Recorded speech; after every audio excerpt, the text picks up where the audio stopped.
Olá pessoal, a gente vai dar início a mais uma capela. Eu queria te convidar a dispor o seu coração, a sua mente, para que o Senhor fale conosco, com você, seja por meio das canções ou por meio da palavra que o professor vai compartilhar. Eu tenho certeza que de alguma forma Ele vai usar esse momento para nos moldar e nos formar cada vez mais a estatura do varão perfeito que é Cristo Jesus. Bom, eu quero iniciar com uma canção que ela traz a memória, a segurança, o abrigo, o refúgio que é a presença de Deus, quando o salmista ele usa como símbolo, analogia ao pardal encontrou a casa e a andorinha encontrou um ninho para si, como que esses passarinhos encontraram um local de segurança para dar andamento à sua vida, para cuidar e criar os seus filhotinhos. Da mesma forma eu encontrei a sua presença, os teus altares, Senhor. E hoje a gente vê tudo isso completo em Cristo Jesus. Como a gente tem acesso ao Pai em qualquer lugar, a qualquer momento. O Espírito Santo habita em nós, sem rituais, sem sacrifícios físicos. Pela fé, nós temos livre acesso ao Pai. Então que, independente do que você esteja passando, traga à memória isso. Há um lugar onde você pode descansar o seu coração da mesma forma que a andorinha e o pardal descansam para para viver a sua vida e para cuidar dos seus filhotes. Amém?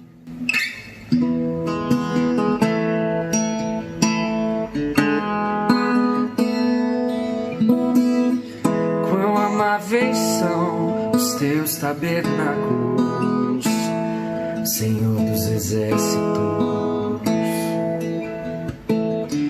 A minha alma suspira e desfalece pelos teus átrios. O pardal encontrou casa e a andorinha ninho para si. Eu encontrei teus altares, Senhor, Rei meu e Deus meu.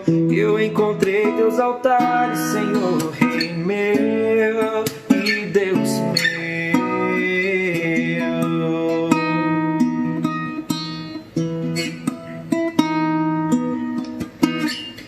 Bem-aventurado aqueles que habitam em tua casa, pois um só dia, Senhor, nos teus átrios vale mais do que 1000. O pardal encontrou casa e a andorinha ninho para si. Eu encontrei teus altares, Senhor, Rei meu e Deus meu. Eu encontrei teus altares, Senhor, Rei meu e Deus meu.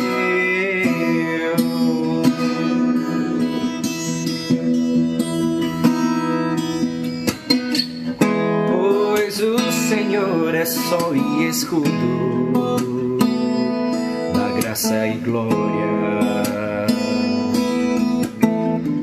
Não negará bem algum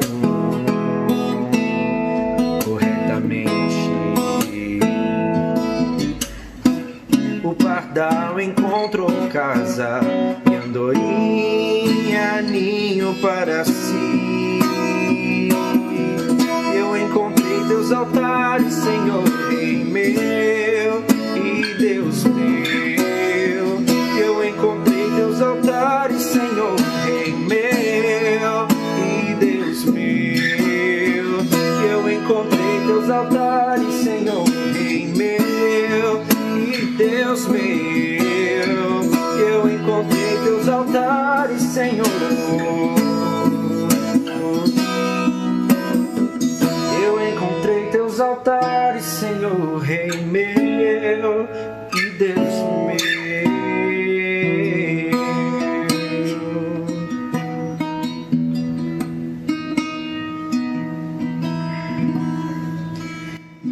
E nesse lugar, na presença do Senhor, a gente é moldado e a gente busca ouvir a voz dele para que ele nos molde. Então a gente não se assemelhe mais ao mundo ou à velha criatura, e à medida que a gente vai ouvindo a voz dele, o confronto dele, a gente cada vez mais vai se assemelhando ao nosso Senhor Jesus Cristo. Então só essa estrofe que eu vou cantar é como se fosse uma oração. Eu escrevi alguns anos atrás, como se fosse mesmo uma oração minha, falando: eu quero ouvir a sua voz, Senhor, e te servir até o fim. Eu quero ser igual a ti todos os dias da minha vida.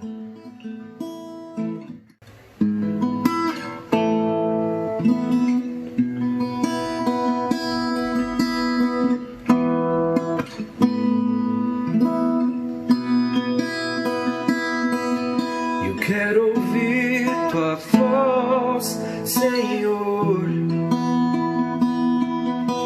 te seguir até o fim.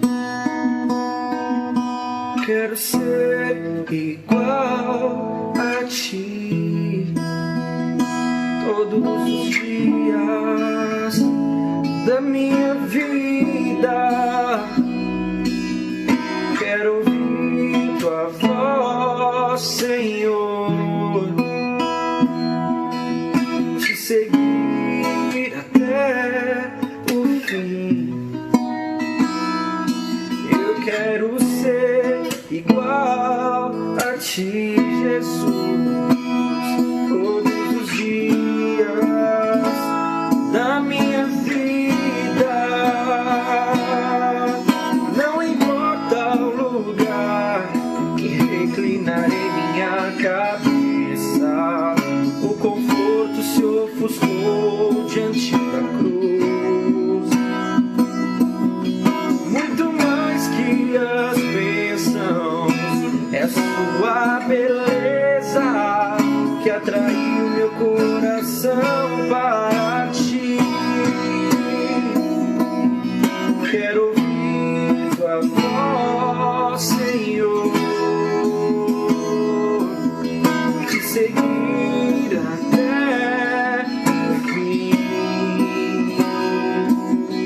Quero ser igual a ti, Jesus, todos os dias da minha vida. Senhor, essa é a nossa oração. Que à medida que a gente vai se aproximando da sua presença e vivendo com o teu Espírito habitando em nós, nos transformando de glória em glória, vitória em vitória, encontrando refúgio no Senhor como o pardal e a andorinha, que nós possamos ir ouvindo a sua voz, nos confrontando e nos moldando para sermos distintos dos padrões deste mundo, para sermos sal e luz da terra, sermos a imagem do varão perfeito, chegarmos à estatura do varão perfeito, para que o seu nome seja glorificado por meio das nossas vidas. Nos molda, nos transforma e fala conosco, em nome de Jesus Cristo. Amém. Bom, agora o professor vai compartilhar uma palavra conosco. Que Deus abençoe você. Olá pessoal, tudo bom? Muito tempo que nós não podemos nos reunir fisicamente, mas é uma oportunidade para a gente poder estar juntos por esse meio virtual, nessa capela do início do mês de agosto. Então a Eli pediu que eu compartilhasse com vocês uma palavra e eu então estou pensando aqui em propor para vocês nessa capela um exercício espiritual, um exercício de avaliação pessoal e de autopercepção. Vocês sabem, né? Perguntas são sempre perigosas, sobretudo quando a gente corre o risco de ter respostas criativas. Eu me lembro quando meus filhos eram pequenos, numa sexta-feira em casa, o meu filho mais velho olhou para mim e disse assim: pai, você parece o Michelangelo. Eu fiquei surpreso com a declaração que ele fez e eu resolvi correr o risco de perguntar por que eu o lembrei o Michelangelo. Eu não devia ter feito essa pergunta, mas eu fiz a pergunta e ele respondeu. Ele disse assim: pai, você parece o Michelangelo porque você come muita pizza. E eu fiquei pensando, que relação tem Michelangelo com a pizza? Enquanto eu estou pensando sobre que relação tem Michelangelo com a pizza, eu ouço na cozinha a minha esposa morrendo de rir, porque ela sabia exatamente o que meu filho estava dizendo. Ele estava me comparando com um Tartaruga Ninja, que um dos nomes é Michelangelo e que eles gostam de pizza. E eu estava me achando aqui uma obra da Renascença e fui reduzido a uma tartaruga ninja em poucos segundos. Esse é o perigo de fazer perguntas. As perguntas acabam nos colocando sujeitos a respostas que podem nos chocar, nos impressionar, mas ajudar também a avaliar. Acho que são 3 perguntas clássicas que a gente precisa fazer, né? Como cristãos e como Igreja de Cristo, sobretudo nos nossos dias hoje no Brasil. Eu anotei aqui 3 perguntas: como nós nos vemos, como nos veem e como Deus nos vê como igreja. E pensando nesse exercício de percepção, de ver se a nossa percepção corresponde à forma como Deus nos vê, se a nossa percepção corresponde à forma como somos vistos, eu me lembrei da carta de Apocalipse, nesse versículo 6 do capítulo 1, onde o Senhor descreve a João o que nós somos como igreja. Diz assim: ele nos constituiu reino e sacerdotes para servir a seu Deus e Pai. E aí termina com essa doxologia: a ele sejam glória e poder para todos sempre. Ou seja, a descrição da natureza da igreja apresentada nesse versículo é que nós fomos constituídos reino e sacerdotes para servir a seu Deus e Pai. O interessante é que na sequência do capítulo 2 e 3, quando são enviadas cartas específicas a cada uma das igrejas, nem sempre a descrição que as cartas fazem das igrejas correspondem com a natureza da igreja como é apresentada no capítulo 1. Vocês conhecem essa famosa frase apocalíptica que diz: tenho contra você tal coisa.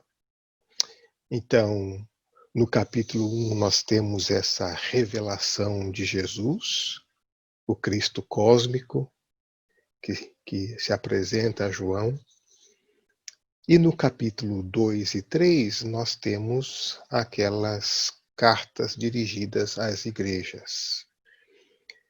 Aspectos da pessoa de Jesus que são apresentados no capítulo 1 serão mencionados no capítulo 2 e 3 em cada carta enviada a cada uma das igrejas. Aqueles aspectos da pessoa de Cristo que se relaciona diretamente com a situação de cada igreja. 90 anos depois da morte do Senhor, aproximadamente, ou 60 anos depois da morte do Senhor, para ser mais exatos, algo passou com a Igreja do Senhor ao ponto de ela se tornar mais parecida ao seu entorno do que ao seu Senhor. Bom, isso aconteceu com os discípulos quando caminhavam com Jesus, a forma de pensar muitas vezes. Jesus mesmo disse que eles deviam ter cuidado com o fermento dos fariseus, porque o fermento dos fariseus tinha feito a cabeça deles de tal maneira que eles não haviam entendido ainda o milagre da multiplicação dos pães. Nenhuma, nem 2 vezes que viram. E Jesus disse que a consequência desse fermento dos fariseus sobre eles foi que o coração deles não sentia, os seus olhos não viam e os seus ouvidos não ouviam. Que terrível, né? Quando os sentidos de percepção da realidade dos discípulos não funciona. Imagina uma obediência missionária que é precedida pela incapacidade de percepção da realidade. Nós damos respostas a perguntas que não foram feitas. Se a gente não, ao ver, não consegue enxergar, ao ouvir, não consegue escutar, e o coração não consegue sentir, que tipo de resposta missionária uma igreja dá numa situação assim? Então, os discípulos também se deixaram levar pelo fermento dos fariseus. Aqui, 60 anos após a morte do Senhor, essa igreja inicial também passou por esse problema, onde se deixou levar pela pressão do entorno, e ao se deixar levar pela pressão do entorno, começou a tolerar coisas, começou a fazer coisas que o Senhor disse: não, isso não é adequado a vocês, não é adequado à igreja, não está de acordo com a natureza da fé de vocês. E então o Espírito vem e aponta para cada uma das igrejas as suas falhas, com exceção de 2, 5 delas são advertidas. A percepção que elas tinham de si não correspondia à percepção que o Senhor tinha delas. Então o Senhor disse: olha, eu estou indo no meio de vocês. Eu vejo que vocês fazem bem isso, isso e aquilo. No entanto, vocês fazem mal isso, isso e aquilo outro. Há uma promessa para que a igreja reencontre o seu caminho, mas também há uma advertência caso a igreja não encontre esse caminho. E eu fiquei pensando, então, nos nossos dias, quais são as pressões do nosso entorno que nos leva a parecer mais com o nosso entorno do que com o nosso Senhor? Será que a forma como nós nos vemos como igreja corresponde à forma como a Bíblia descreve que deve ser a igreja? Será que a forma como nós nos vemos como igreja, como nós agimos como igreja, corresponde à forma como o Senhor nos vê? Será que há alguma discrepância entre aquilo que vejo e faço e aquilo que o Senhor gostaria que eu fizesse e aquilo que Ele vê? Quais são essas discrepâncias? Eu lembro da tese do Ricardo, da dissertação do Ricardo Mariano, que depois virou livro, estudando os segmentos da igreja evangélica no Brasil, onde ele diz que a tendência do segmento evangélico, pelo menos aquele segmento que ele estudou, entre outras coisas, era a acomodação ao entorno. Então, com o passar do tempo, a igreja vai perdendo algumas características e vai se tornando muito semelhante ao seu entorno. E aí, então, isso vai comprometendo o testemunho da igreja, a sua forma de ver, atuar e viver na história. E aí eu fico pensando, né, qual a finalidade dessa revelação de Patmos? O que estaria passando? Estaria passando nessas igrejas para que fosse necessário tornar conhecida a elas essa revelação do Senhor no livro de Apocalipse? Será que essa igreja também caminhou de tal forma na acomodação que a familiaridade dos anos conduziram essa igreja a uma desfiguração da pessoa de Cristo? Será que Cristo se tornou alguém reduzido às suas confissões doutrinárias, aos documentos da fé, mas não à vida da igreja? Será que Cristo ficou maquiado ou desconstruído para se tornar aceitável ao seu entorno? O fato é que nós precisamos nos perguntar como fazer frente a desafios enormes que nós temos como igreja, se nós temos uma perspectiva empobrecida de Cristo, da pessoa de Cristo, da obra de Cristo, de tal forma que a nossa vida de obediência revela essa perspectiva empobrecida de Cristo. Ou seja, uma cristologia deficiente não nos ajuda a fazer frente aos problemas que nós enfrentamos como igreja, essa polarização que nós enfrentamos como igreja. Então, diante da força e dos poderes do mal, somente uma igreja com uma perspectiva saudável de Cristo pode proclamar adequadamente esse Cristo. Somente uma igreja com uma perspectiva adequada de Cristo pode encarnar adequadamente Cristo na história, como será que nos vemos? Como será que somos vistos?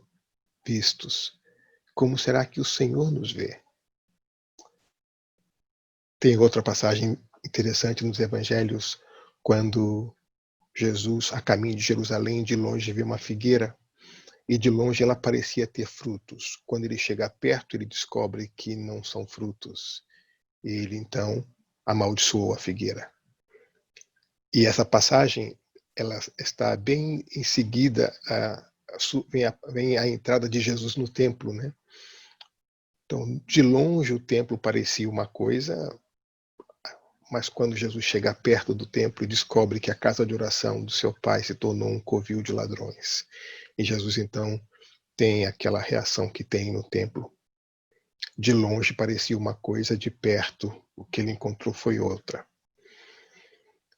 E hoje, igreja brasileira, uma igreja num país de 100 mil mortos por uma só enfermidade, uma igreja num país polarizado politicamente, uma igreja onde o desgoverno, onde a mentira se tornou o padrão. Não como novidade, obviamente, porque essas situações das quais nós estamos descrevendo, elas são recorrentes na nossa história, quase que nasceram junto com o nosso país. O fato que é independente de quem sejam os promotores, a questão aqui é como nós, como igreja, reagimos ao nosso entorno. Nós somos parte do problema ou parte da solução? Somos essa igreja descrita como reino e sacerdotes para servir a seu Deus e Pai? Ou somos uma igreja desfigurada devido à nossa adesão à nossa lógica do entorno, uma adesão à crítica que não nos permite ser além de uma caricatura do nosso entorno? Nos parecemos com o nosso Senhor ou nos parecemos ao nosso entorno? De longe, o que o Senhor vê, de perto, o que o Senhor encontra. Isso se aplica à igreja, mas também se aplica, obviamente, à minha vida pessoal. O Senhor, de longe, o que Ele encontra, o que Ele vê em mim, de perto, o que Ele encontra em mim. Será que a maneira como eu me vejo corresponde à forma como o Senhor me vê? Muito bem. Eu gostaria de deixar essas perguntas de reflexão. Eu creio que nós, como igreja, estamos passando por uma crise de identidade muito forte. E parte do nosso problema identitário é a nossa adesão à crítica, à lógica do nosso entorno. E, ao fazer isso, nós estamos empobrecendo a nossa perspectiva do nosso Senhor. Estamos empobrecendo a nossa compreensão da natureza de ser igreja, conforme descrita. Então, fica aqui o meu desafio para que em nossa oração, em nosso tempo a sós com Deus, em nosso tempo comunitário de adoração, a gente reflita sobre o peso das circunstâncias e do entorno sobre a nossa forma de ser igreja hoje. Que a gente reflita sobre se o Senhor viesse nos visitar de perto, o que Ele encontraria. Como seria a carta que Ele enviaria à nossa igreja evangélica brasileira? Como seria a carta que Ele enviaria a mim? Ao que Ele diria: eu vejo que você vai bem nessa e nessa parte, mas todavia tenho contra você isso, isso e aquilo.